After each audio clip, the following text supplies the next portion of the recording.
and welcome to Coffee Break Blogging, where you'll learn to grow and monetize your blog in short, tactical installments you can use right away. Now here's the next episode in our series.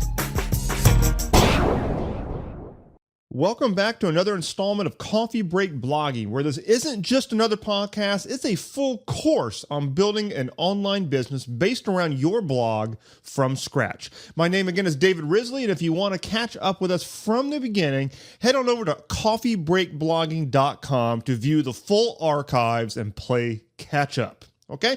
So today, what I want to do is I'm going to talk about something that I've talked about before because I feel like it's something that needs to be addressed every so often to remind people. And what I want to do is just talk at a bird's eye view of exactly how a blog makes money. How does a blog fit into the entire thing? And the reason I feel like I need to restate this periodically is the fact that, first of all, I have people coming into the fold at the Blog Marketing Academy in this podcast all the time. So the things that I've said in the past, it's not like you guys may have all heard that before. But the other thing is that I know that I'm up against a headwind of exactly how people think blogs tick and what their true purpose is when it comes to making money. And I am one, even though a lot of the people out there who make money with blogs do it in the way that I teach, it seems like there's this general feeling out there among bloggers that it's different. And that is that they're trying to turn it into like some kind of a media publication and get famous and then monetize it. And I put that in air quotes, monetize it, usually using ads and things like that. So let's first go into what most people think blogging is all about when it comes to making money. So most people, they start a blog where their main goal is simply to talk about something that other people are interested in. And that's it. That's really about as deep as it goes. Now, when it comes into choosing your market and all that, it usually goes a couple of different ways. Most people try to determine what they're personally passionate about. And so many of you guys might already know, I'm passionate about topic X, whatever that might be. Other people kind of have to figure it out because they don't really know. And then the other thing is that they go and they'll do keyword research and all these things in order to find search volume on things. And that to them is indication that there's an interest. And then they might go and they look at competition and see, well, there's not a lot of other people talking about that. So there must be an opening here. Maybe I'll try and go and talk about it. But the big key thing there is that they view the blog as a place to go and talk about things. And so essentially, it's a water cooler on the internet. Now, it's not necessarily a water cooler that other people can talk back on, although people try to turn it into one using the blog comment system. But have you noticed on your blog or maybe on other people's blogs that blog comments isn't really the most active thing in the world? I mean, on some sites it is. But generally speaking, most people are not commenting on blogs as much as they used to. They still do, but a lot of that conversation is going over to social platforms like Facebook and Google and Twitter and that type of thing. So this whole thing of looking at a blog as primarily a big discussion platform where you are the leader of this community and you're talking and you get people to react and you're kind of building up your fame. It's I can see where it comes from, but let's be real. This is not how we're going to make our money with this blog, okay? The idea of starting a blog that just simply talks about something and then trying to build a community around that and gain popularity and be all famous and have lots of followers and that type of thing. And then what do you do to monetize that? You go, well, now that I've got this audience in place, let's now go and try to make money on ads. Or if you're a little bit more advanced than that, you might go into affiliate marketing. And so, if you're in a market where there happens to be a lot of obvious affiliate products, then you try to do those things. Or if you're not, you try to get all crazy with Amazon affiliate links or something like that. And typically what you'll end up doing is putting banners in your sidebar and all that. You cross your fingers and you hope that all these people who now think that you are all famous and awesome will click on those things and buy things. Now, you get some people who will do paid blog posts where you have this community, you have these people who come and they live by whatever it is that you say on your blog, if you get to that point, and you think, well, I now have the opportunity to have sponsors to give me money so that I can talk about their products on my blog. And yes, that is a way to make money, but it doesn't work for most people. You've got to have a lot of traffic to be worth it to these people. Not only that, I mean, let's be honest. I can think of some not so nice terminologies that describe people who will basically sell themselves for money. And that's kind of what you're doing. I mean, do you really want to go down that route, right? To sell your blog content to other people. Do you want to do that? Now, and then if you get a little bit more advanced, and you're following the world of internet marketing, which a lot of bloggers do, they start thinking about things like memberships and membership sites. But the thing is, because all they're really doing is talking about something, they look at the membership as the fact that somebody is going to pay on a monthly basis to watch you talk about something even more than you're already talking about that thing. Does that really work? Do people pay so that you will learn, so they will get more of what they're already getting on your site for free? Not so much, not in most cases, unless you are really, really awesome at building up your personal brand, okay? So this is what most people think of when it comes to using a blog to make money. It's a popularity thing, and then you funnel people into other people's stuff, and you try to make money as middleman, all right? All right, so it's not that approach can't work for people. It's just that it doesn't work for most. And a lot of bloggers out there who try to do that, thinking that they're going to talk about some topic they're interested in and build a lot of followers and monetize with AdSense and all that, most of the time it doesn't work out very well. Or the money that you're going to generate from that is so little that you start to question whether it's even worth all the work. Okay, so let's move over into the reality of how a blog makes money. This is the way that I teach. It seems awfully obvious when you hear it, but this is the way that it works. And I think that those of you who might have found yourself going down the route that I just talked about need to maybe look at the bird's eye view of this and really look at what you're doing and why. So the reality of how a blog makes money is that the blog is merely an attraction mechanism, okay? The blog's purpose in life, its reason for existing, is merely to attract people who are interested in something, okay?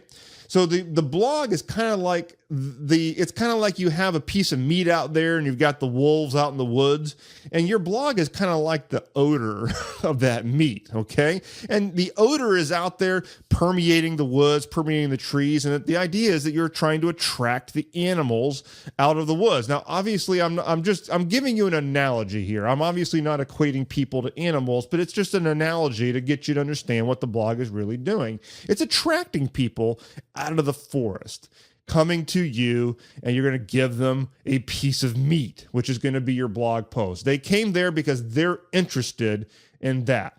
Now, here's the thing. It needs to be oriented around something that you deliver to them, okay? They came to your blog because they're looking to do something, to solve some problem, to fulfill some need or desire that they have. That's why they arrived on your blog. You gave them that piece of meat. There was the odor of it out there that was bringing them in, and you gave them that piece of meat, and now you know that that person is interested in fulfilling this need or desire that they have. And then you then move them along in the next step to actually fulfilling that need or desire. And guess what the mechanism is for that? It's going to be a product that you're going to sell them, okay? Very simple stuff. So the blog is an attraction mechanism designed to bring people in, and then we go to the next thing that we've talked about many times, and that is the lead magnet. The lead magnet is designed to get people onto your email list, right? Well, let's look at the analogy. You brought the people out of the woods. You gave them that piece of meat. The lead magnet is now essentially the bait that's going to get them to stick. Okay, it's like fly paper. It's going to get them to stick around and become an actual subscriber of your site and to take some form of action with you and with your business. Now that happens to be by way of joining your email list, but it's more than just an email list when you do this in the way that I teach. It's not just I'm going to get my blog updates, yay, because that's just talking about stuff. That's the other way of doing blogging. In this case, when they join your list, it's because they're joining and they're raising their hand saying, yes, I want that particular transformation. They're saying, I'm interested in that, give me more. And they opt in and you give them more, but then that sets them up for the next step, which is going to be usually a front-end offer of some kind, something that you're going to sell them. Okay. And this is how this works. The lead magnet is like the fly paper. Okay. Now the money is made by a paid delivery of what attracted them in the first place. You gave them that piece of meat. Now they want more meat and you sell them the meat. Okay. Very, very simple. Now that meat in this case is a product, and the product is not just here, let me give you more information. No, you're actually delivering a real transformation to people. You're delivering an outcome. Now, if your product is just information, that's fine, but it needs to all be oriented around maximum delivery of the outcome, because that's what they're really buying is the outcome.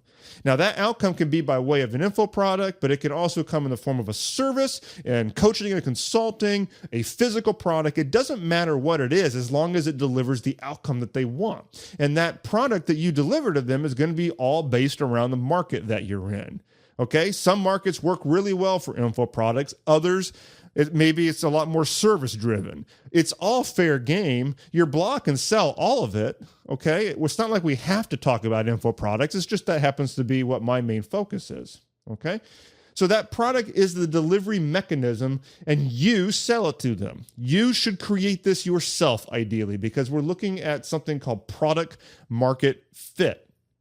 Product market fit is literally where you have the market. They're being attracted by this blog, this odor of the meat that they're coming to get. And then you've got the market there, and now you design the product specifically to fit them.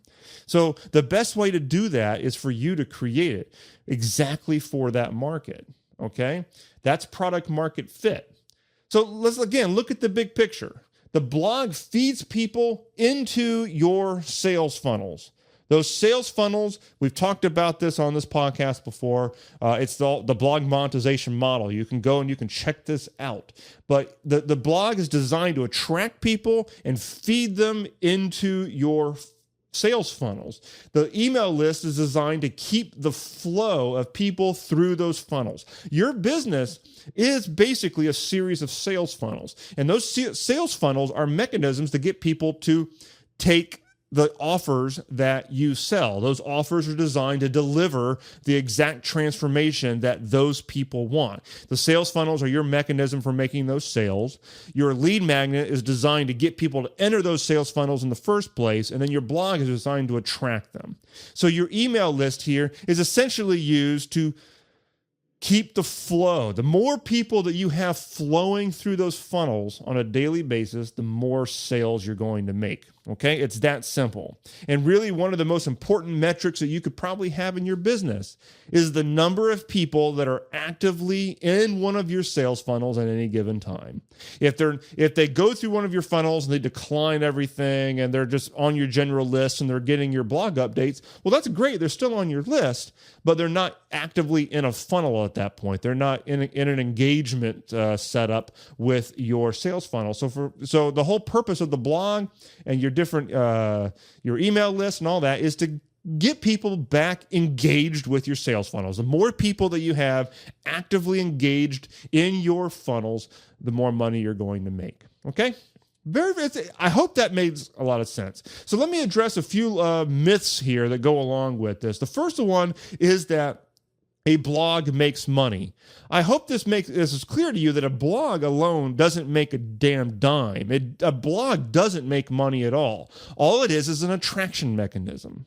Okay? And then what makes money is the business that you build underneath the blog. Okay? The blog just funnels people into the business. And if you don't have a business that's designed to generate cash, your blog will make no money. because that's all it is.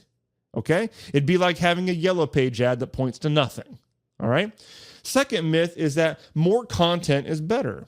I wanted to mention this as a myth because, again, when it comes to when people get to where they're talking about information products and memberships as ways to monetize their blog, they think, well, I've got all this content on my site. What can I give them that's more? And realize that people don't pay for information. They don't want more content from you. What they want is the transformation. They want the outcome. And so sometimes less is actually more. What you want to do is give them the information that they're going to need specifically tailored to get that outcome. But then you've got to provide whatever else they need to get the outcome, whether that's personal assistance from you, services, whatever. This goes way beyond just giving people ebooks and a bunch of videos. Okay, you need to think about it in terms of giving them the real transformation here.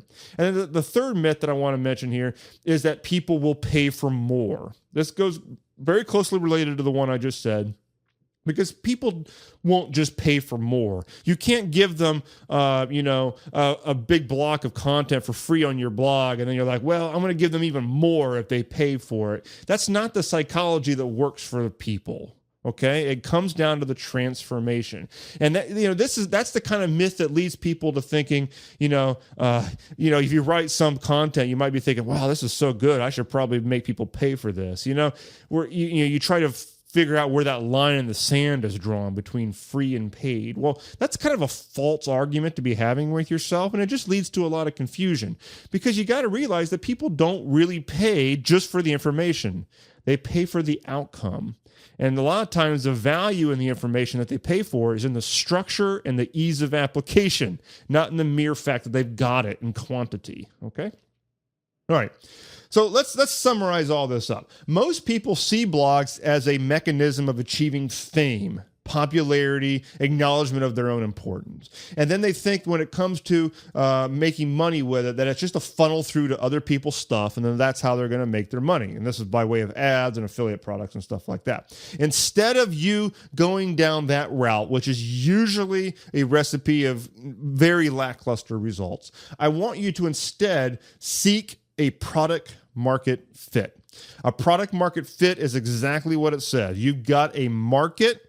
And a market is a group of people that are united by the fact that they want a specific solution to a need or a desire, and they have a willingness to pay for that need and desire. That's what a market is. And then when you find out exactly what they're looking for, you custom tailor the product offer designed to fit them. And when you have that pairing, when you know that this group of people will buy some offer that you've come up with, everything else is just a matter of mechanics. Your blog will fall in line. Your email list will fall in line. It's easy at that point because you have people who are proven that they're buying something from you.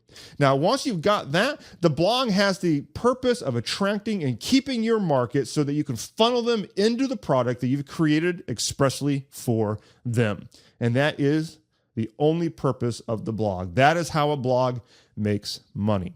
Okay, so if you want to take this a little bit further, I want to invite you over to my webinar at blogmonetizationwebinar.com. I will take everything that I just talked about on this podcast, and I'm going to expand upon it and show you the exact business model in graphical format, and I'm going to walk you through it on my screen. I literally take out my little tablet, and I'm drawing on my screen and walking you through the entire business model. If that sounds like something that would be of value to you, the presentation will take roughly an hour or so, but I think it will be an hour well spent, and you can pick a date and a time that works best for your schedule. So in order to do that, head on over to blogmonetizationwebinar.com, and I look forward to seeing you there. Thanks so much for listening to this episode of Coffee Break Blogging, and I'll see you next time. Thanks for listening to this episode of Coffee Break Blogging. If you like what you heard here today, we have something awesome we'd love to send you. It's called the Blog Conversion Guide, and it has 9 tweaks you can make to your blog in order to increase your conversion rate to get more opt-ins and sales. As one of our listeners, we'd love to give you access to this guide absolutely free. You can get your copy right now by going to coffeebreakblogging.com. Again, go to coffeebreakblogging.com to get your copy, and we'll see you next time.